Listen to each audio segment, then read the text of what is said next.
and welcome to my channel. My name is Lynn, and today I will be working with this digi. His name is Tommy Turtle from KLM Digital Designs, who is sponsoring the Passionate Paper Creations and Friends Facebook group. If you're not familiar with either of those, the group or the company, I'll leave links to them and everything that I use in this video in the description box below.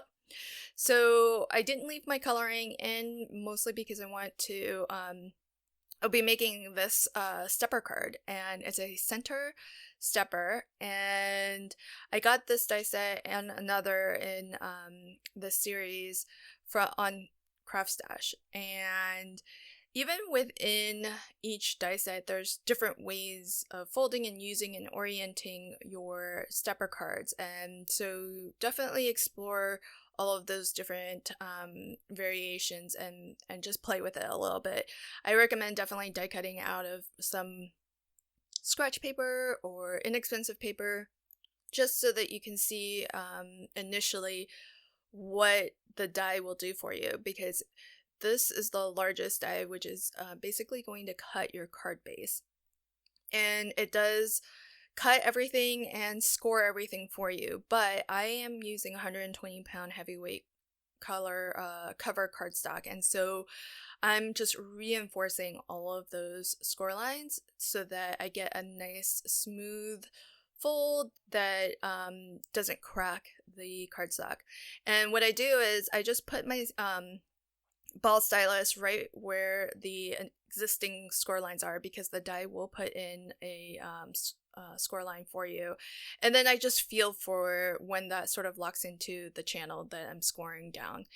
And the packaging on the back, you will find instructions for what is a mountain fold and what's a valley fold. And what I did was, when I rescored the valley folds, I flipped it over to the back side of the die cut and scored from that side, because normally when you fold a score line where you see an indentation, you should be folding that as a mountain fold, and that gives you a more crisp fold that protects and preserves the sort of strength and integrity of the cardstock. So as you saw when I was doing the folding, I just gently bent everything and folded things, each of the score lines, gently and progressively more and more, closed. I didn't go straight to trying to fold everything all the way down. By getting all of the folds started, then you can more easily, at least for me anyhow, this is what I found easiest, by just gently starting all of the folds and then progressively working them down. Now I went ahead, and because my card base is white, I did want to instead have a solid color on the front. So I just took that same card base die and I die cut that out of colored solid color cardstock.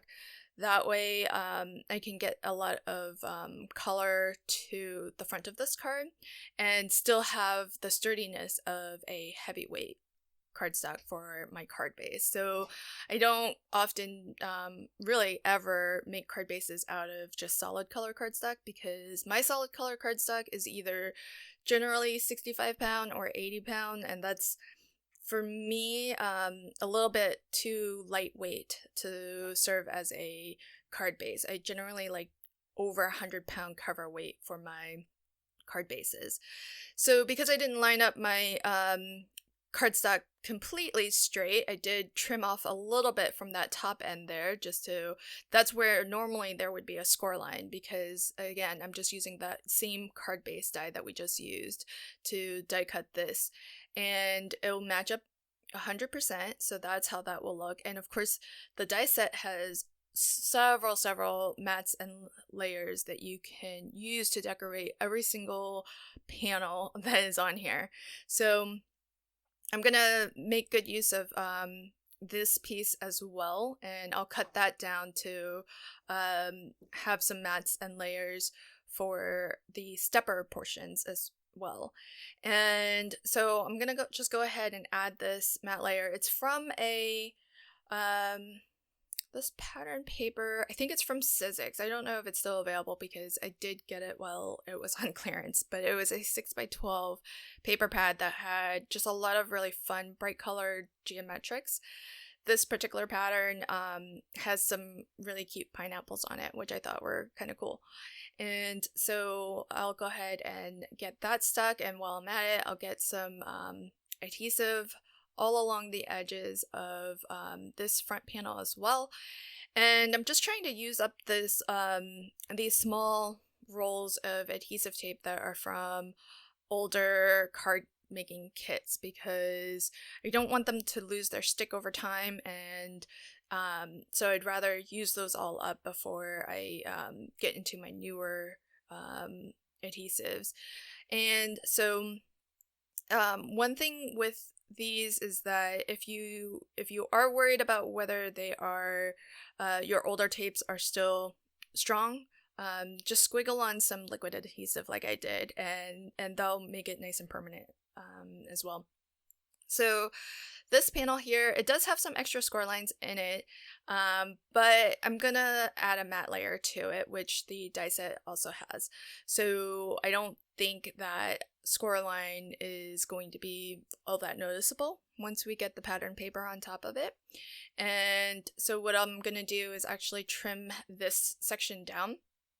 And I will have two panels that I can use on the two visible portions of our stepper here. So that's how one of them would look. And I'm just deciding, how I want to match up these pattern papers. So there's, for each section, I think you get 2 dies. So you can do double matting if you wanted. I'm just sticking to single mats just because that's what I have in terms of pattern papers that work well in this collection.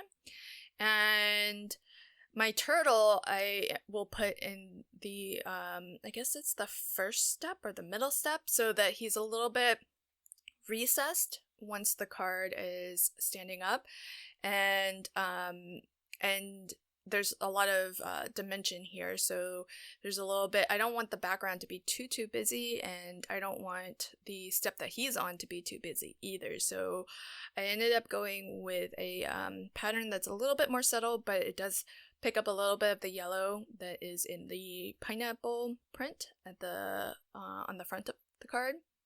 And it's actually just the back of, these are double-sided papers, so it's really nice that everything coordinates really well. So the other nice thing about this card is, even though there's a lot of dimension to it, it does all fold down really flat. So when you decorate each of your panels, you can fold everything down flat again and really burnish it well.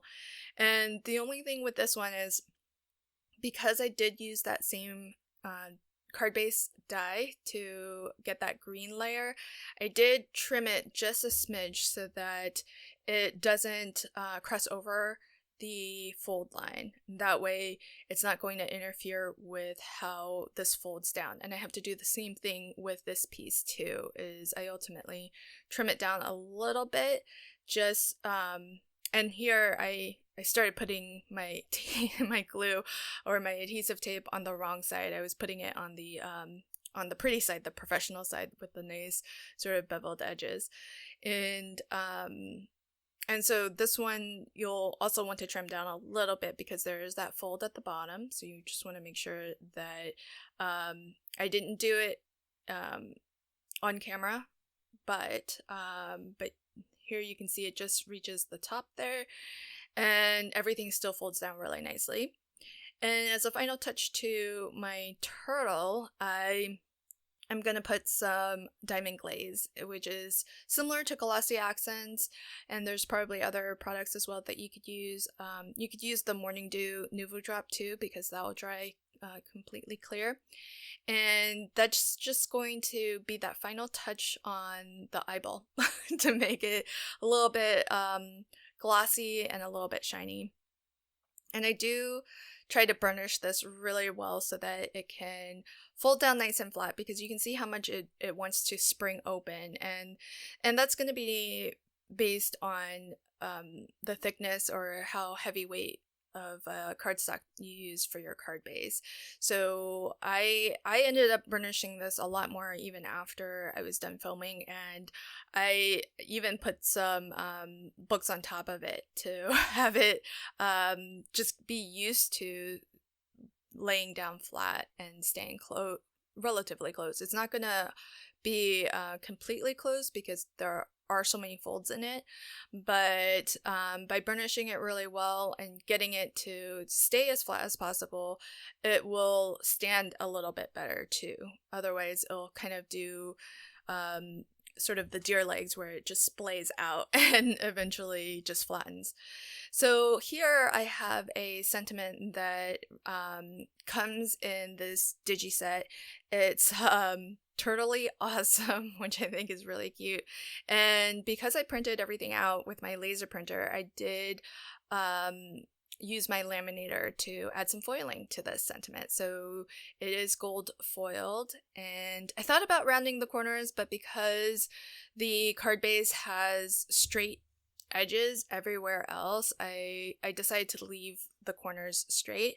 And so I'll just mat this as well so that everything matches with the card base. And initially I thought I would create a little bridge piece and attach this over the turtle, but I didn't think it would look good from the back. And so what I'm gonna do instead is put it in the foreground at the front of the card, and I think that's ultimately gonna look a lot better. For Tommy here, I'm gonna put some adhesive just on the bottom edge of him because he's going to only be stuck to just that very top of the that first step, and that way he's a little bit. And I forgot that I did not let my diamond glaze completely dry there, so I did smudge that a little bit, but that's okay. I'm gonna pick that up as best I can and then reapply some diamond glaze to it. And so for my sentiment, I am just going to I'm eyeballing this so that when the card is open, it's not blocking too much of the turtle. So that was what I was looking for in terms of positioning this. And again, I'm only putting adhesive just along the bottom because this is going to stand up from the bottom of the card. And I do have a little bit of alcohol marker stain on my left hand there. That's what that black spot is. So often I'm a little messy with my coloring, but once this is all burnished and folded down, that's what it looks like. And this will fit into a US A2 size card, so 4¼ by 5½ is the final dimension of the card. Thank you so much for joining me today. If you like this video, please consider liking, commenting, and sharing. And if you want to catch new videos as I post them, hit the subscribe button and ring the notification bell. Thanks again. Bye.